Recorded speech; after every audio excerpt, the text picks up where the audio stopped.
is up, blockchain? This is Nick from Truth Blitz. Happy Thanksgiving. I hope you guys are having a good night. I know it's a little bit late for a video, but I wanted to come out and talk about a couple things real quick. One being that we have finally surpassed $250 billion market cap, 256 billion. So we are on our way to that first $1 trillion in overall market cap. So very cool. Another piece of big news is Ethereum has finally gotten back up to its all-time high and passed it. So we're at a $40 billion market cap for Ethereum, 423 US dollars. Pretty awesome. So I wanted to get into the interview from last night with Sean from SGT Report, who's a friend of mine, by the way. So this is not any kind of attack against you, Sean. And Lynette Zang. And again, I'm not attacking her either. I'm not going to attack her. I'm going to be a gentleman about this, but I'm going to give you guys my thoughts on this interview. And I want to know what you guys think. So let's get into what she said first off. I would absolutely agree with that. And, you know, I noticed something really interesting the other day. And that is, I had done a little piece on Bitcoin versus gold, and I'm going to be doing some things. But look at this volume. This is the Bitcoin chart. What they're doing is they're being blinded by numbers. And numbers are just numbers. But look at this volume chart on Bitcoin. And it's kind of small, and I'll send you the links. But this is like 2015 to early 2017. Where you really had massive volume, though the price of Bitcoin was pretty low. And then this looks an awful lot like this linear graph on when all of the banks and the bigger companies and corporations, including DTC, who is the legal registered owner of all of those fiat products, started to get involved in Bitcoin. And not just Bitcoin, but the blockchain technology and all of the cryptos. So the biggest challenge that I have, and with those that are declaring FUD, is they're saying that it's outside of the system and everything. And I'm reading right now a report from the IMF on the advantages of taxation in a completely digital world, where they're talking about having the ability to look at your whole lifetime of earnings, spendings, wealth accumulation, and how easy it is to do that with this blockchain technology, so that they can really do a nice wealth transfer from one group to another easily and create all these complicated tax structures on this blockchain. They haven't said anything about smart contracts yet. I'm not done reading it. But, you know, it's not outside of the system. It is the system. And while you'll see Bitcoin or any of the cryptos making new highs, etc., that's to get you in it. It's got to crash, because that's the way they conclude the transition. So I agree with you, although I don't personally own any, and I don't plan on owning any yet. I think there's some fiat that you could make in it, but you have to also be willing to liquidate it and convert it into real money. And you know, it's been around since 2009. None of this has been tested inside of the system. It's all a huge experiment. Okay, so let's talk about a couple things real quick about what she said.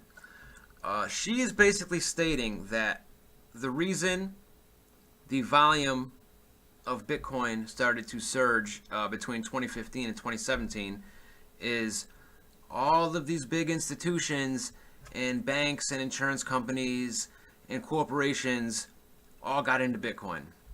That's complete bull.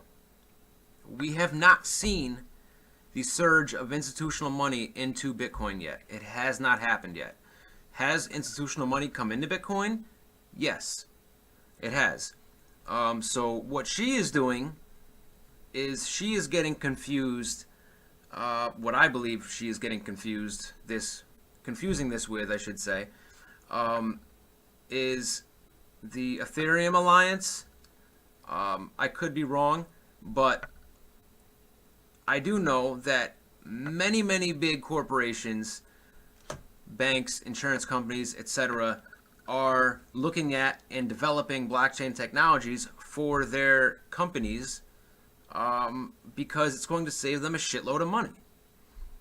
So, yes, institutions, insurance companies, corporations are spending billions of dollars to develop blockchain technology for themselves. That is true. But for her to say that, this is not outside the system, it is the system, because the reason Bitcoin is so much is because all of these big institutions got into Bitcoin. That's false. That is FUD. Okay, and whether she is purposely spreading it or doing it on accident because she thinks it's true when it's not, that is how FUD happens. So I kind of find it ironic that Sean, I don't know if Sean meant to, if he's talking about Lynette Zang in this title, but she is spreading the ultimate FUD by saying this. Later on in the video, which I probably won't get to that part, she states that, before, no, I was not educated in this, but I have become very educated from different sources about this. And I'm sorry, but you are not as educated in cryptocurrencies and Bitcoin as you think. Okay? The bottom line is this. Lynette Zang has an agenda because she is high up. I don't know if she's the owner or I think she's chief strategist of this company, but she works for a company that sells physical silver and gold. A lot of people lately have been selling their physical silver and gold to get into Bitcoin, to get into cryptos. She does not want to see that happen because that's her bottom line. Okay? That takes money out of her pocket. So, of course she doesn't want to see people spend money on Bitcoin. It doesn't take a genius to see that. Now, let me see what else she touched on here. I'm trying to remember.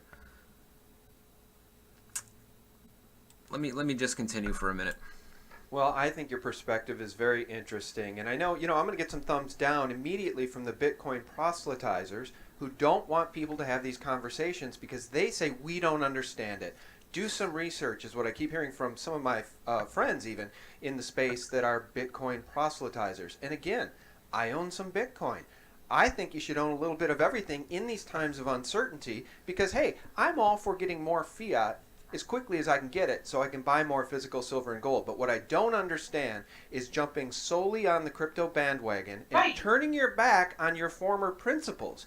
Silver and gold in physical form are real money. And now I'm hearing some of these same friends of mine in the space say, well, that's not going to be true anymore. We're in a crypto world and silver and gold will never be money again. And I don't think that is true. I really, truly don't. Look at the way silver and gold are treated around the world by other cultures. It most definitely is money to most of the people on the planet.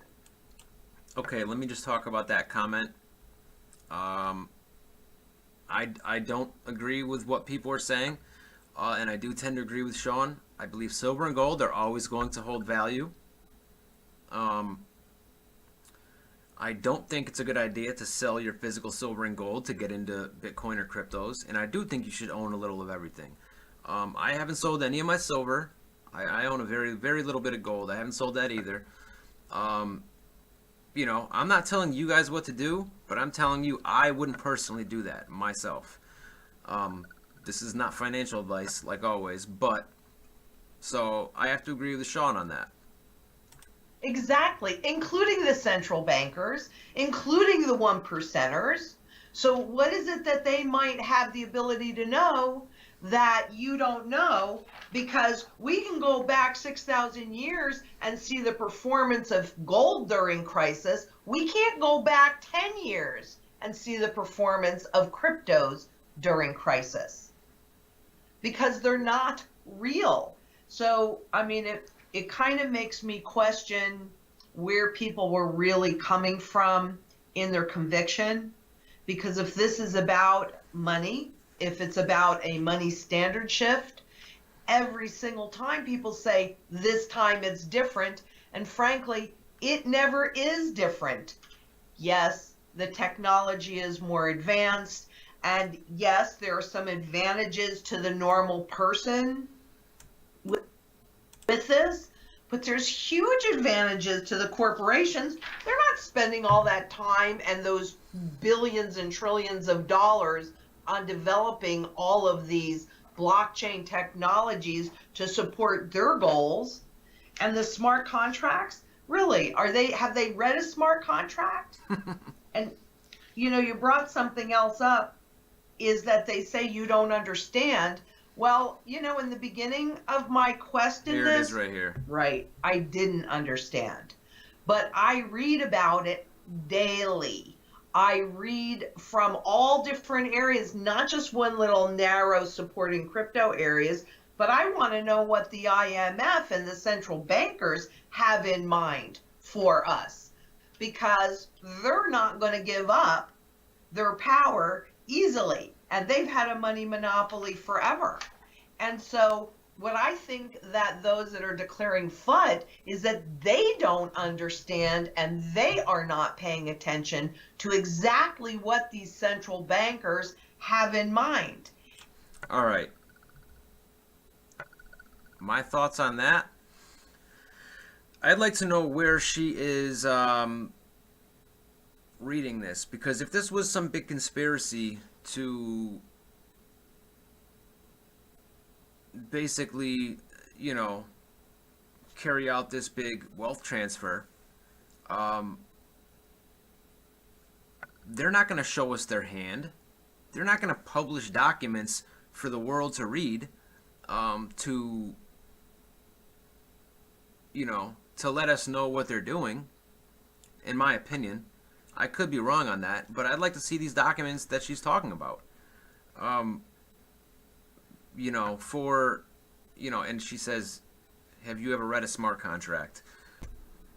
Unless you are a coder or programmer, reading a smart contract is really going to do you no good. Okay, so that just kind of shows her level of ignorance toward the subject.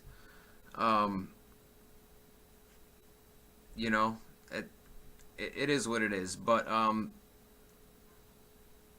like I said, this woman has an agenda to steer people away from cryptocurrencies because it is going to affect her bottom line.